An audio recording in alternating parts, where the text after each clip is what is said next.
কত সুন্দর একটি লোহার বাসর ঘর, তাই না বেহুলা? হ্যাঁ স্বামী। ওগো বেহুলা, এই লোহার বাসর ঘরটি আমার পিতা তোমার আর আমার জন্য অনেক যত্ন করে তৈরি করেছে। কিন্তু কেন? এই লোহার বাসর ঘরের ভিতরে একটু কেউ ঢুকতে পারবে না। কেন জানো? কেন? আমার পিতার সাথে আরে ছিল পদ্মার সাথে, যাতে তোমার আমার কোনো ক্ষতি না হয় সেজন্য আমার পিতা তোমার আমার জন্য যত্ন সহকারে একটি লোহার বাসর ঘর তৈরি করেছে বেহুলা। লাজবল ওগো বেহুলা, আজ তোমাকে পেয়ে আমি যে কত খুশি আমি সেটা তোমাকে বোঝাতে পারবো না বেহুলা। কারণ কেন জানো? কেন? আসলে একটি ভালোবাসার তখনই মিলন হয় শত চেষ্টার পর। আজকে তোমাকে আমি পেয়েছি, আমার যে কতটাই ভালো লাগছে, তোমাকে যে কিভাবে বোঝায় বোঝানোর মতো ভাষা আমার কানে নেই বেহুলা। ওগো বেহুলা, সদুলাই। ওগো বেহুলা, স্বামী। তোমাকে একটি কথা বলবো বলবো ভাবছি, কিন্তু আমার মনে যেন সাহস পাচ্ছি না বেহুলা। কি কথা স্বামী? বেহুলা, আজকে আমার বিয়ে ছিল, তাই তো তোমাদের বাড়িতে গিয়েছিলাম। হ্যাঁ আমি যে ঠিক মতো অন্য খাবার খেতে পারিনি বেহুলা। জানো, এখন যে আমার অনেক ক্ষুধা পেয়েছিল স্বামী। হ্যাঁ, কিন্তু আমি আপনাকে এই লোহার বাসন ঘরে কোথা থেকে খাবার দেবো স্বামী? এ কি বলছো বেহুলা? হ্যাঁ। এই কথাটা শোনার পর মনে হচ্ছে আসমানটা ভেঙে আমার মাথায় পড়ে গেল বেহুলা। তোমাকে ভালোবেসে বিয়ে করো না, আজকে যদি তুমি এই কথা বলো বেহুলা, তাহলে কি হবে? তুমি কি জানো না, অনেক সাধনার পর আমি তোমাকে বিয়ে করেছি, কিন্তু তুমি এখন বলছো আমাকে খাবার দেওয়ার মতো কিছু নেই। হ্যাঁ স্বামী, আমার কাছে কিছু নেই। এ কথা বলবে না বেহুলা, এ কথা তুমি বলো না বেহুলা। তুমি যদি এই কথা বলো বেহুলা, তাহলে আমি যে সহ্য করতে পারি না বেহুলা। এগো বেহুলা, অনেক সাধনার পর আমি তোমাকে বিয়ে করেছি, আজকে শুধু তোমার কাছে আমি একটু খাবার চেয়েছি, তুমি এখন বলছো তুমি আমাকে খাবার দিতে পারো না বেহুলা। কিন্তু কেন বেহুলা, কেন? কারণ এই লোহার বাসন ঘরে খাবার দেবার মতো কিছুই নেই। কিছু নেই বেহুলা? আমি তো শুধু তোমার কাছে সামান্য একটু খাবারই চেয়েছিলাম বেহুলা। আমি তো তোমার কাছে অন্য রকম চাইনি বেহুলা। তুমি যে আমার মনে আঘাতটা দিচ্ছ বেহুলা, তুমি জানো আমি কতটুকু আঘাত পাচ্ছি বেহুলা। আমার খিদার যন্ত্রণা আমি সহ্য করতে পারছি না গো বেহুলা। শেষ করুন স্বামী। যদি পারো আমাকে কিছু খাবার দাও না বেহুলা। নেই স্বামী, আমি পারবো না আপনাকে কিছু খেতে দিতে। দাও না বেহুলা। বলছি তো নেই। আরে দাও না বেহুলা। বলছি তো খাবার নেই। একটু খাবার নেই বেহুলা। মিলায়ো ঠিয়া আর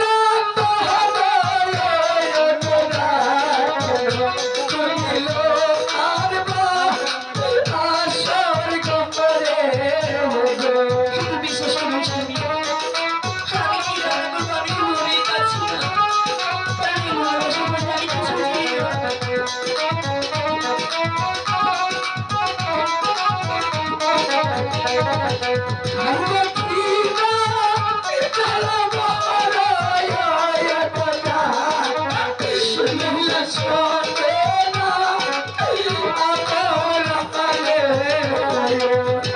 বিশ্বাস করুন স্বামী, আপনাকে খেতে দেওয়ার মতো আমার কাছে কিছু নেই। আমি আপনাকে কোনো করে খাবার এনে দেবো স্বামী।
বেশ বেহুলা, তোমার কাছে এমন কিছু নেই যে আমাকে খাবার দেবে, সেই খাবারটি খেয়ে আমি আমার তৃষ্ণাটা মেটাবো?